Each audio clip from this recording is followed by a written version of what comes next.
মার্কিন যুক্তরাষ্ট্রের সাম্প্রতিক হামলার জবাবে মধ্যপ্রাচ্যে দেশটির ঘাঁটিগুলোকে লক্ষ্য করে একযোগে ক্ষেপণাস্ত্র ও ড্রোন অভিযান শুরু করেছে ইরান। সংবাদ মাধ্যম ফার্স নিউজ এজেন্সি জানায়, কাতার ও বাহরাইনে মার্কিন স্বার্থ সংশ্লিষ্ট এলাকায় ব্যালিস্টিক ক্ষেপণাস্ত্র ছোড়া হয়েছে। ইরানের ইসলামী বিপ্লবী রক্ষী বাহিনী এক বিবৃতিতে নিশ্চিত করেছে, তাদের নৌ ও বিমান বাহিনী যৌথভাবে কুয়েত ও বাহরাইনে মার্কিন সামরিক ঘাঁটির মূল অবকাঠামো ও স্থাপনাগুলোতে এই আক্রমণ চালায়। মেহের নিউজ এজেন্সির তথ্য মতে, বাহরাইনে মার্কিন নৌবাহিনীর ৫ম নৌবহরের সদর দপ্তরের কাছে বিকট বিস্ফোরণের শব্দ শোনা গেছে। সেখানে একটি বড় ধরনের অগ্নিকাণ্ডের খবরও পাওয়া গেছে। ইসলামী বিপ্লবী রক্ষী বাহিনী জানায়, বাহরাইনের জুফায়ের ও শেখ ইসা ঘাঁটির পাশাপাশি কুয়েতের আরিফ জান ও আলী আল সালেম ঘাঁটিকে লক্ষ্য করে ওই আক্রমণ চালানো হয়েছে। তাসনিম নিউজ এজেন্সি জানিয়েছে, শক্তিশালী বিস্ফোরণে কুয়েতের মার্কিন সামরিক ঘাঁটিগুলো কেঁপে ওঠে।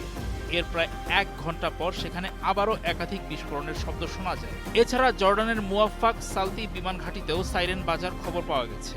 সেখানে মার্কিন সেনারা অবস্থান করছে। মার্কিন প্রেসিডেন্ট ডোনাল্ড ট্রাম্প ইরানের সঙ্গে সমঝোতা স্মারক বাতিল ঘোষণা করেছেন এবং এর পরপরই ইরানের মাটিতে ব্যাপক বিমান ও ক্ষেপণাস্ত্র হামলা চালায় যুক্তরাষ্ট্র। তখন থেকেই এই সংঘাত শুরু হয়েছে। সমঝোতা স্মারক স্বাক্ষরের পর এটি ইরানের উপর সবচেয়ে বড় মার্কিন আগ্রাসন। এই হামলায় ইরানের চাবাহার বন্দরের 2টি সামুদ্রিক জেটি ও একটি নেভিগেশন নিয়ন্ত্রণ টাওয়ার সহ বেশ কিছু বেসামরিক অবকাঠামো ক্ষতিগ্রস্ত হয়।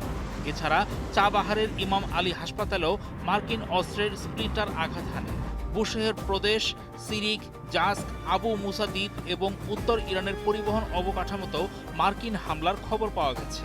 বিপ্লবী রক্ষী বাহিনী অভিযোগ করেছে, ইরানের প্রয়াত নেতার বিদায় অনুষ্ঠানকে বাধাগ্রস্ত করতে দেশটির পূর্বাঞ্চলীয় প্রদেশের 2টি সেতুতেও আঘাত এনেছে যুক্তরাষ্ট্র। মার্কিন হামলার পর সংবাদ মাধ্যম সিএনএনকে এক মার্কিন কর্মকর্তা জানান, ইরানের সঙ্গে যুদ্ধবিরতি সাময়িকভাবে শেষ হয়েছে। হরমুজ প্রণালী ও মার্কিন রণতরীর জন্য হুমকি স্বরূপ ইরানি ড্রোন ও ক্ষেপণাস্ত্র লক্ষ্য করে হামলা চালানো হয়েছে বলে তিনি স্বীকার করেছেন। পরিস্থিতি বুঝে আরও হামলা চালাতে পারে ওয়াশিংটন। ইরানের পাল্টা জবাবের পর কুয়েত তাদের আকাশ প্রতিরক্ষা ব্যবস্থা সক্রিয় করে। বাহরাইনে সাইরেন বাজানো হয়েছে। কাতার তাদের নিরাপত্তা হুমকির মাত্রা বাড়িয়ে নাগরিকদের ঘরে থাকার পরামর্শ দিয়েছে। ইরানি পার্লামেন্টের স্পিকার মোহাম্মদ বাঘের গালিবাফ সতর্ক করে বলেছেন, দাদাগিরি ও প্রতিশ্রুতি ভঙ্গের দিন শেষ। আঘাত করলে পাল্টা আঘাত আসবেই। এছাড়া হরমুজ প্রণালী শুধুই ইরানি ব্যবস্থাপনায় চলবে বলেও তিনি হুঁশিয়ারি দেন। বিপ্লবী রক্ষী বাহিনী জানিয়েছে, এটি তাদের প্রতিক্রিয়ার প্রথম ধাপ মাত্র।